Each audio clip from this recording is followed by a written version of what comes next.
और कथा अभी बहुत ज्यादा बाकी है। लेकिन हरि अनंत, हरि कथा अनंता के आधार पर भगवान की कथा का कोई और छोर है नहीं, कभी पूरी हो ही नहीं सकती है। लेकिन समयानुसार मात्र 1 घंटे में आज कथा को दौड़ाने का प्रयास करूंगा, कथा को छूता हुआ चला जाऊंगा।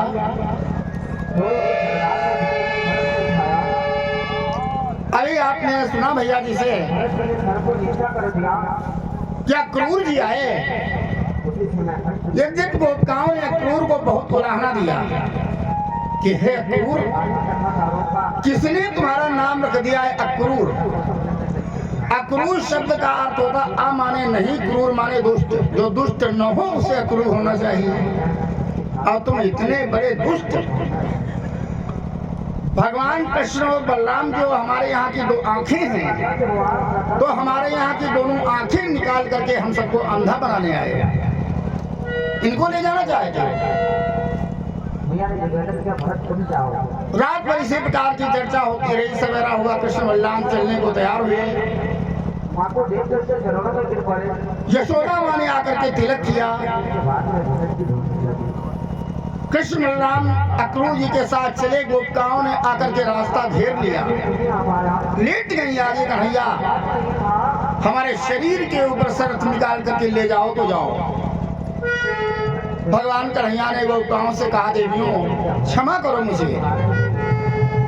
हे बालाओं विश्वास रखो, मैं तुमसे कभी न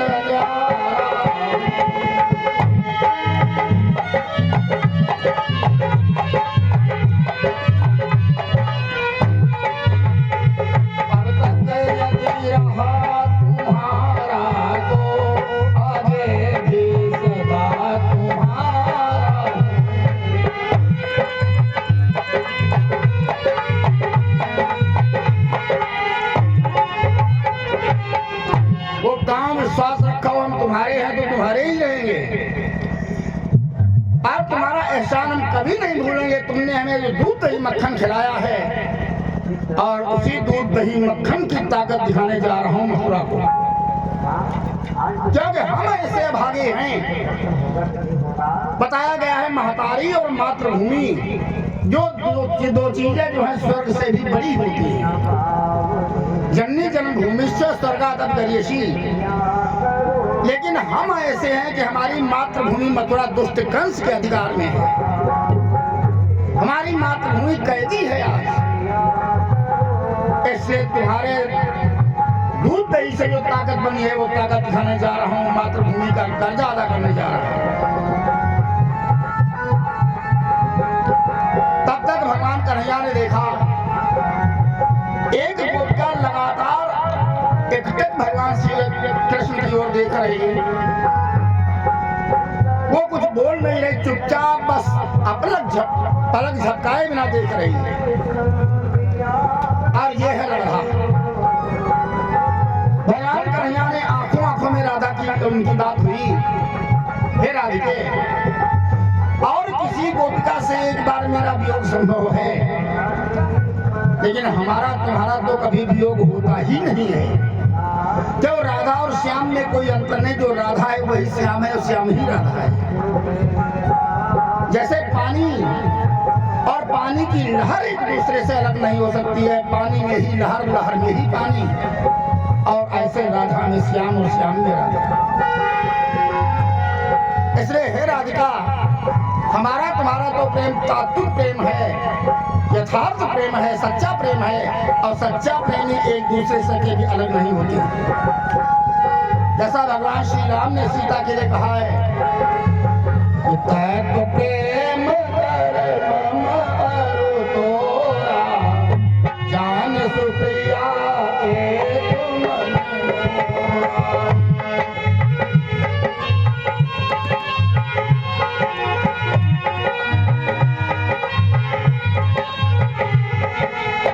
तो मनु सदा रहसि तुहि पाहि, जान के तेरे सुमित नहीं माहि।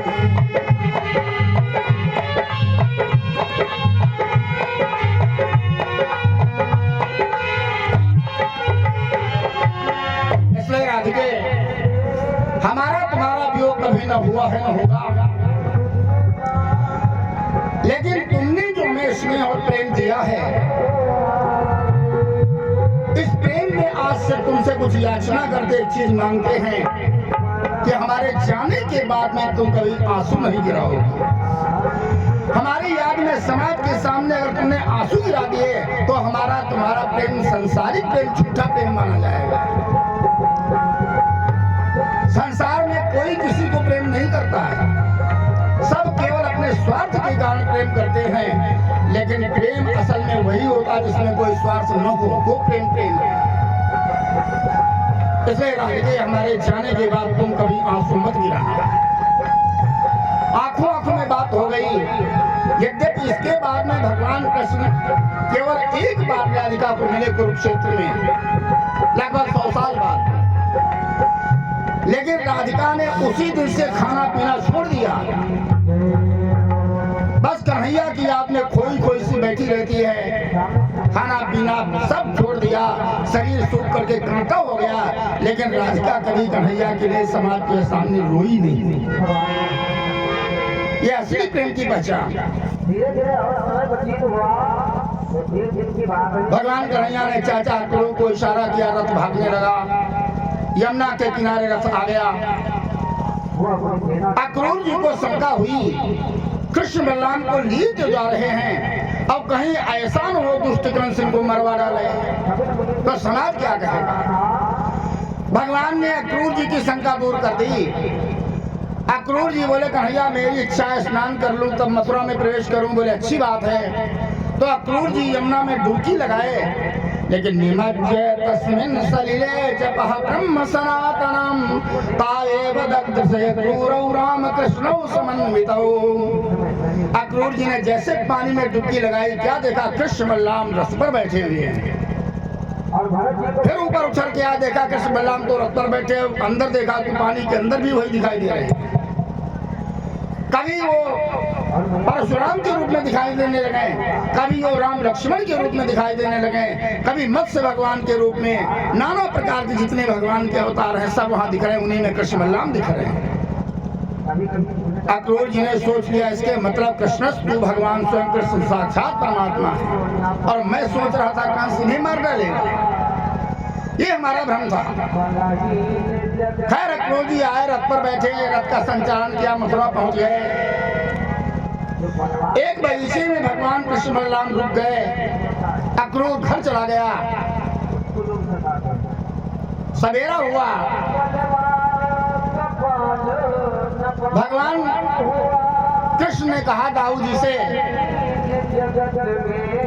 भैया चलो क्यों आज मथुरा नगरी का दर्शन किया जाए। और उधर पीछे से नंद बाबा इत्यादि सारे गोप ग्वाले भी आ गए थे। तो भगवान कन्हैया ने नंद बाबा से निवेदन किया, बाबा जी अगर आपकी आज्ञा हो मथुरा का दर्शन करने जाना चाहता हूँ। नंद बाबा ने पहले तो बड़ा इनकार किया जाने से, आज्ञा देने से, लेकिन ज्यादा हट गया तो बोले जाओ अच्छा जल्दी से लौट के आ जाना। भगवान कृष्ण और बलराम गोप ग्वालों के साथ मथुरा का दर्शन करने जा रहे हैं। तो मथुरा नगर की स्त्रियां अट्टालिकाओं पर चढ़ चढ़ करके और वहां से फूल वर्षा कर रही हैं इनके ऊपर। देखो सखी कितने सुंदर हैं दोनों वाला। कोटि मनोजल जावन हारे नीलांबर पीतांबर धारे।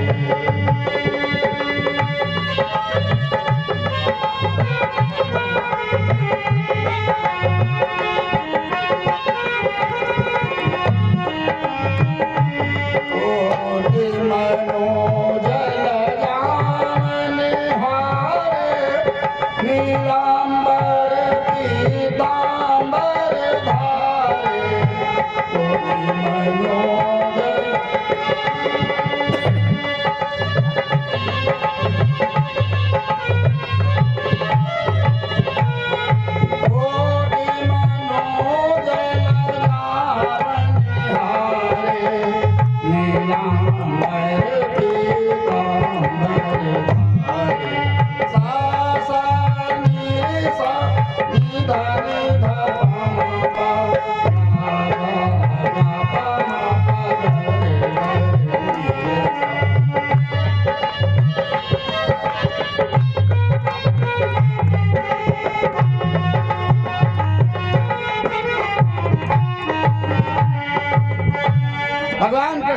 बलराम आगे बढ़े तो रजत नाम का धोबी कंस के कपड़े धोए प्रेस किए लिए जा रहा है। भगवान कन्हैया के साथियों ने कहा माधव जरा देखो इसके पास कितने बढ़िया रंग बिरंगे रेशमी कपड़े हैं और हम तुम्हारे साथी होकर के हमारे कपड़े पुराने फटे, ऐसे में दरबार में राजा के चलोगे बदनामी तुम्हारी होगी, इसलिए एक एक जोड़ कपड़ा दिलवा दो। भगवान कृष्ण बोले नहीं नहीं ये मथुरा शहर है, अपना गांव भूल जाओ, सावधान चलो चुपचाप। वो ग्वालों ने कहा जब आप हमारे साथ में हैं तो हमारे लिए तो हर जगह वृंदावन है, हम मथुरा थोड़ा क्या जाने, हम तो आपको जानते हैं। भगवान कन्हैया ने धोबी से कहा कि भैया तुमको जाहिर होगा राजा जी के मेहमान है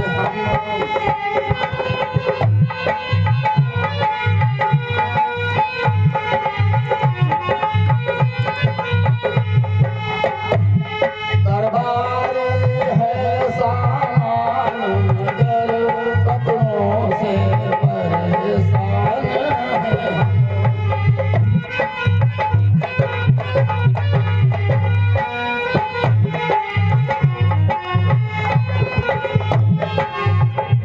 जल्दी तैयार हो, ज़्यादा टाइम नहीं, इतनी देर बजे एक बात नहीं बस।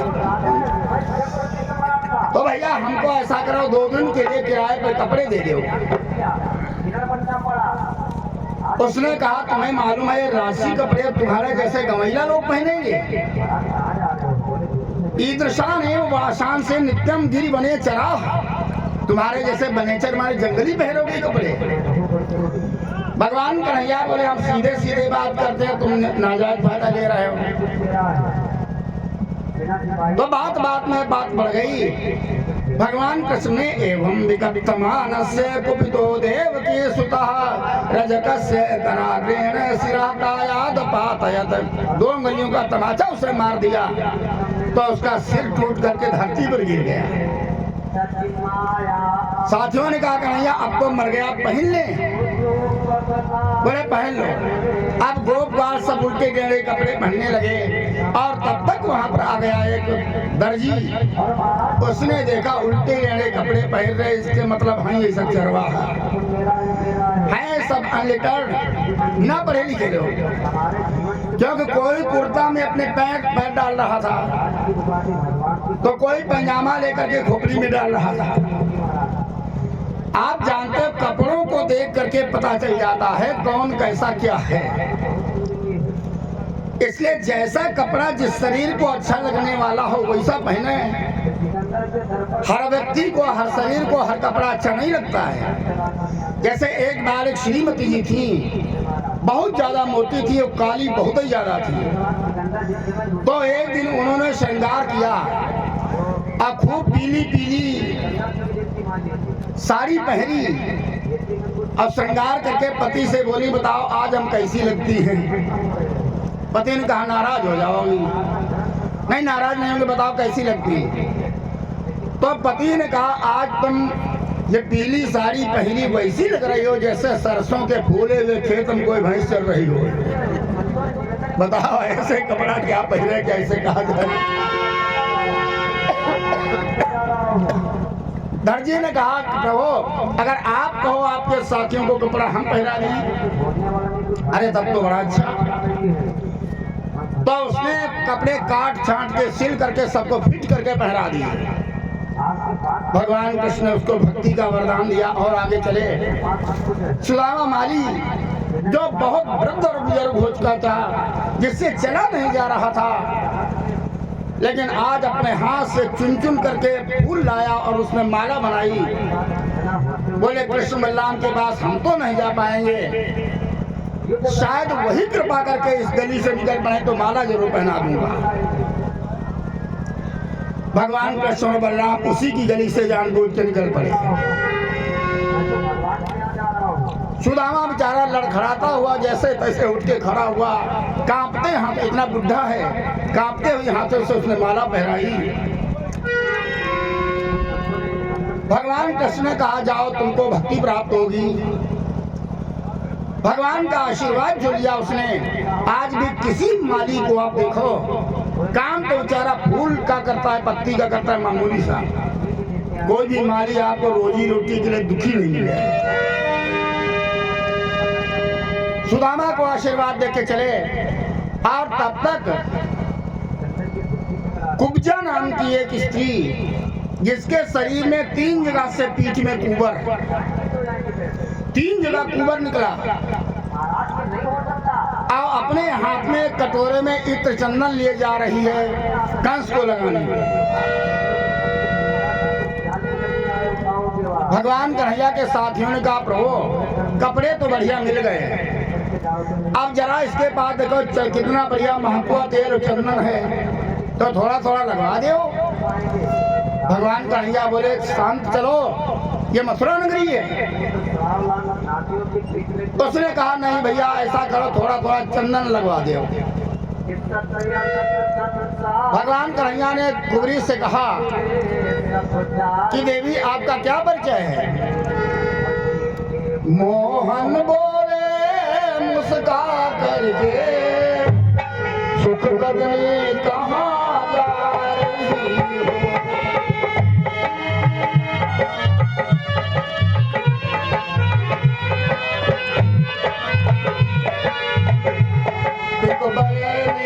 कहाँ जा रही हो, मृग लेने कहाँ जा रही हो।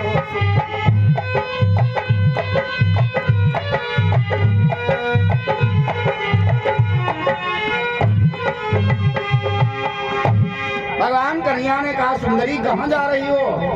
ऐ मृगनयनी, ऐ सुखदेनी, ऐ पिकमैनी, कहाँ जा रही हो?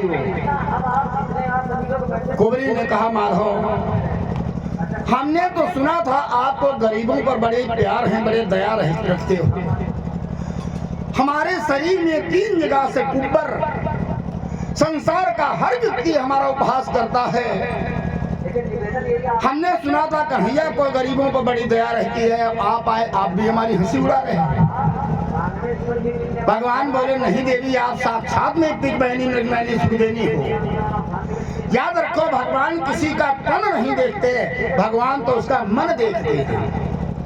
भगवान किसी की आकृति नहीं देखते, भगवान उसकी कृति देखते हैं। भगवान किसी का सुंदर या खराब चित्र नहीं देखते, भगवान तो उसका चरित्र देखते हैं।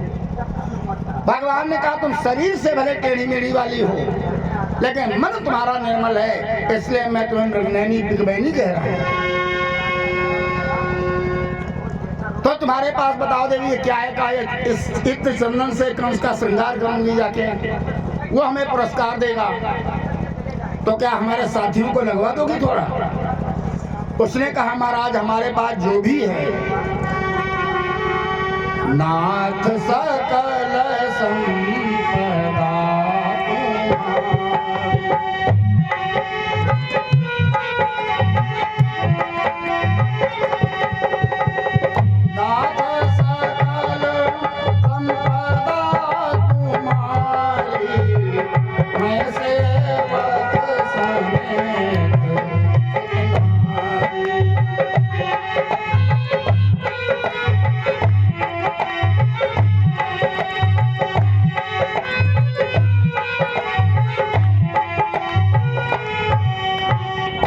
हमारे पास जो भी है, चाहे वो हमारी भौतिक संपत्ति हो और चाहे आध्यात्मिक संपत्ति, जो है सब आप ही का तो है। उसने अपने हाथों से कृष्ण और बलराम का श्रृंगार किया। अपने हाथों से कृष्ण बलराम का श्रृंगार किया।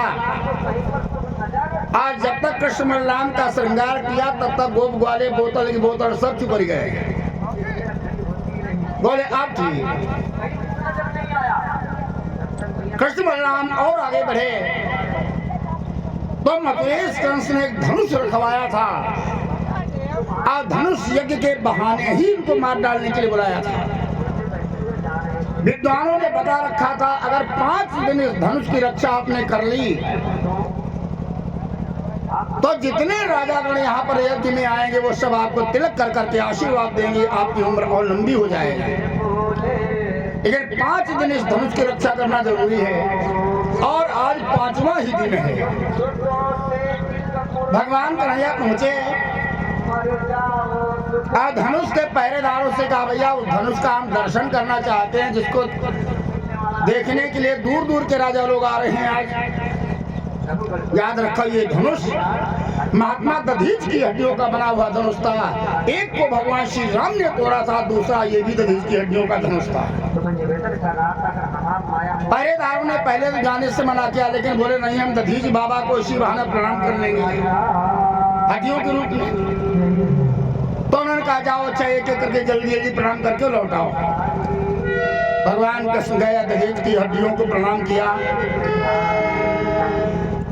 फिर 18 तार बड़ा धनुहा नाथ ने उठाया उंगली पर, कुछ झटका देकर लचकाया, फिर जरा नचाया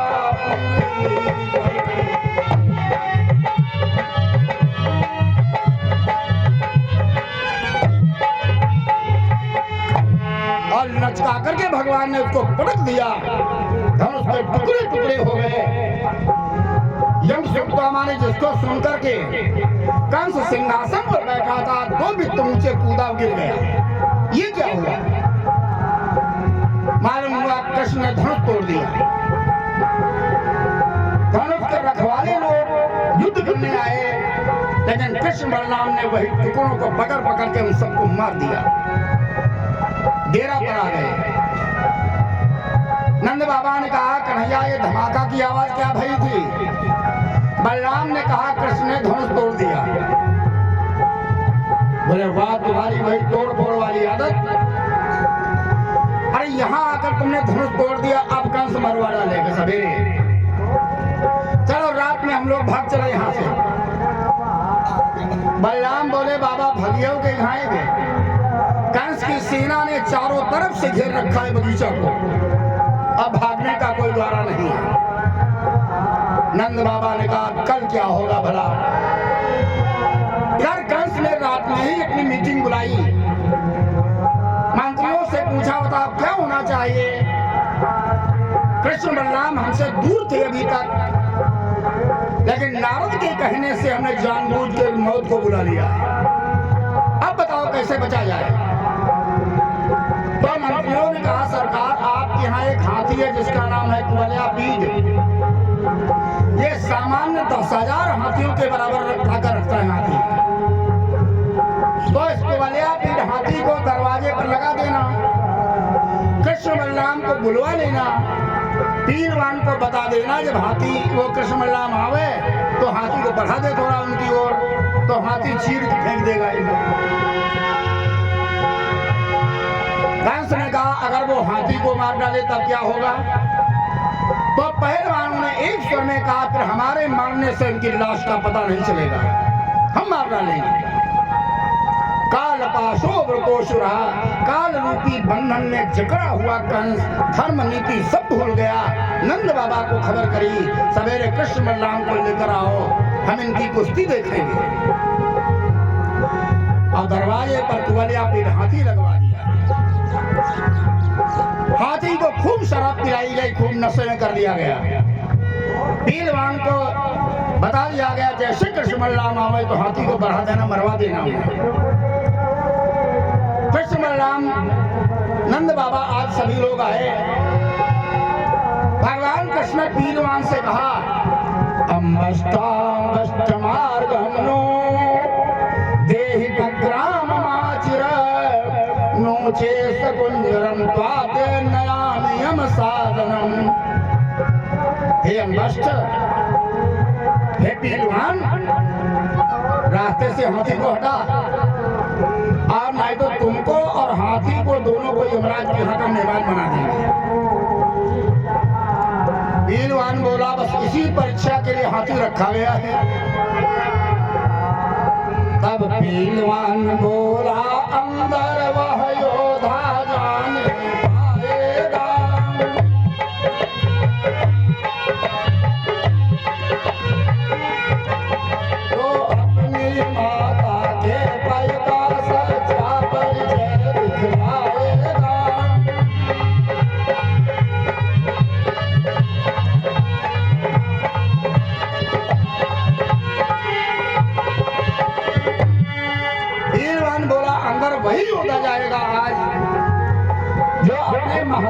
की ताकत